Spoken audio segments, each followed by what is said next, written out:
What's up, Final fans? It's the Warrior of Hype, and the past 2 days have given us very short clips of Final Fantasy 16, new Final Fantasy 16 footage, and yeah, I mean, even just 16 seconds can make me super freaking hype, and I want to talk about them because there's also a conversation going around which I will address as well. So anyways, let's talk about the first clip that was posted 2 days ago. Get him!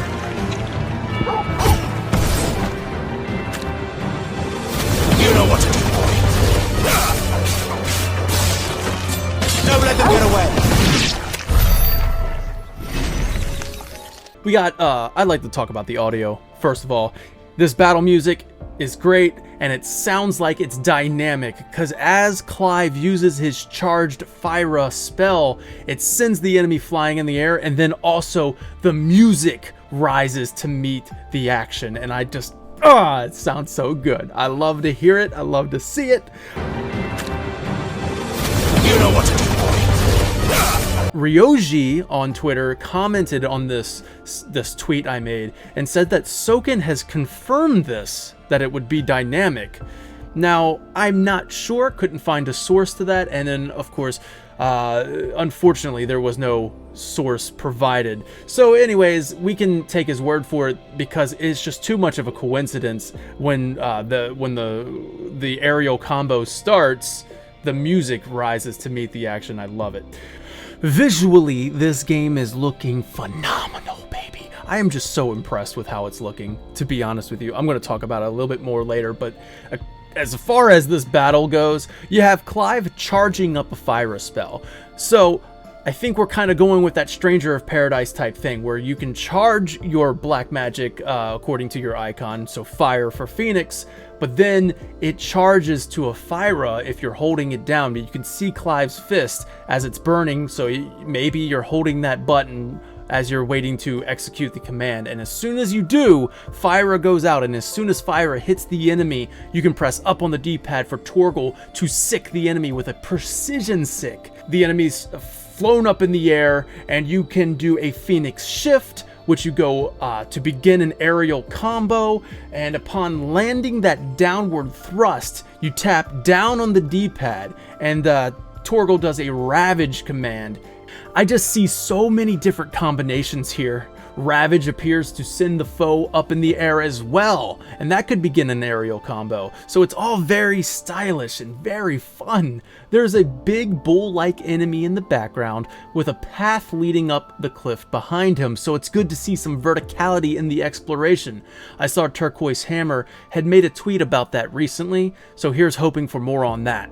Okay. Here's the second video, let's talk about it. This one's showing off the animal instinct of Torgal. This is basically your guide. If you're lost, you simply press a button and Torgal will show you the way.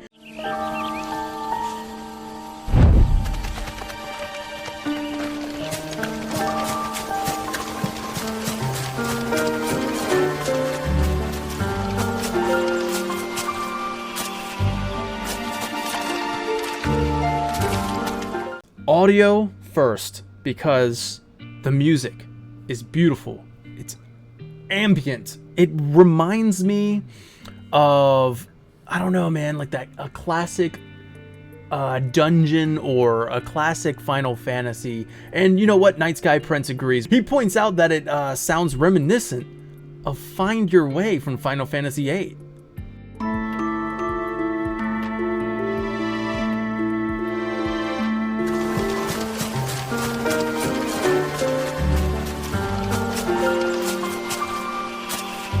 Visually, again, I'm so impressed with how great this game is looking. Extremely detailed environments, dense vegetation, god rays coming down. I mean, it's just atmospheric.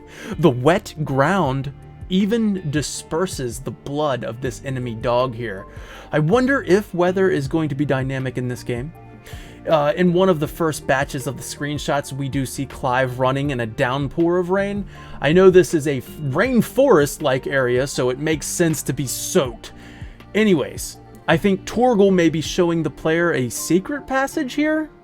and not following the main path, as that seems to be leading left, unless that just is kind of like leading to an item in a corner. But I mean, when you do exit this little shimmy space, it does look like it's leading out of the forest and onto the next objective. But yeah, I mean, the path kind of looked like it was going left, and then Torgal had said, hey, look, a hidden area maybe.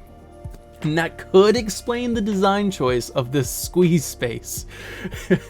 Maybe it was meant to be hidden. Let's talk about it for a second. All right, it's pretty well known that these spaces where the main character has to shimmy through are really just cleverly integrated loading screens for the next area. I mean, many games are known for this, and it's become so widely used that people have started to notice them. And to be completely honest, this video seems a bit out of touch with that whole entire conversation in the community. And I don't think it ever crossed their minds, to be honest with you, before posting it. And that's okay. I mean, shoot, maybe it's not even a big deal for Japanese gamers. You know, maybe it's just a cultural thing. After all, this was posted by the official Japanese account. I know it was meant to show off how Torgal can help when you are lost, but this conversation about games featuring a shimmy space has been going on for a while now, and Final Fantasy VII Remake was one of the main culprits of just how much of a nuisance they can be and have become for players. This technique was even used back in the day with games like Jak 2 and Metroid Prime, except for those games it was a door that conveniently took a long time to open. As games have gotten bigger and need to load in an incredible amount of detail and an incredible amount of assets, the shimmy time has gotten longer. It's a genius implementation, but ended up just doing the complete opposite of what its purpose was. But the PS5 has an SSD that was said to make loading times a thing of the past. Look, I'm no expert in game design, and when it comes to the technical side of the hardware, I mean, I don't have that much knowledge. I have a basic understanding of it, but hey, when you got games like Ratchet & Clank Rift Apart that has you switching between completely different biomes in the time that it takes to snap your fingers, it's just mind-blowing what the SSD and these current gen consoles are capable of. So you kind of got to question it, like, why are we still doing this? Now, listen. In Final Fantasy XVI's credit here, it takes 4 seconds for Clive to shimmy through this. And the environments, they're incredibly detailed, beautifully and densely packed with so many things that they're loading that in 4 seconds. That is still mind-blowing, because if you go to Final Fantasy VII Remake, it takes Cloud a whopping 12 seconds to shimmy into the hideout in Sector 5. Alright, so 12 seconds, 4 seconds. There's a big difference here. Now, we also don't know what this area that Clive is entering has in store for the player. I mean, this could be leading into an encounter with a massive icon that does some crazy, like, environmental damage and stuff needs to go down. Who knows, right? Like, it's going to be all seamless in that sense. So it needs to load that in prior to the encounter. But my opinion, as I said, I think he's exiting this forest. So upon exiting this forest, you could be entering the large open area, and as Captain Cosmic points out on Twitter, that quest marker was 1,000 yards away. So that's a pretty big area that the game needs to load in a matter of 4 seconds. And games have gotten more and more packed with assets due to the power of the current gen machines. We have this level of graphics and visual fidelity. It's just understandable to me to have these little 4-second corridors. God, I mean, do you remember waiting like a full 2+ minutes just to even start Red Dead Redemption 2 or Grand Theft Auto 5.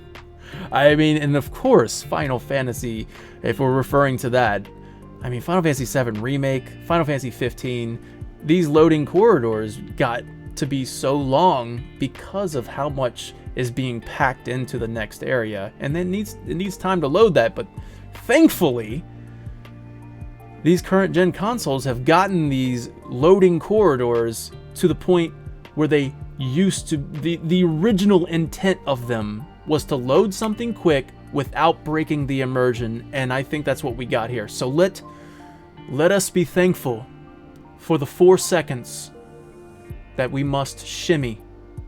Let us be thankful and resume the hype. See you next time. Take care now. Bye-bye then.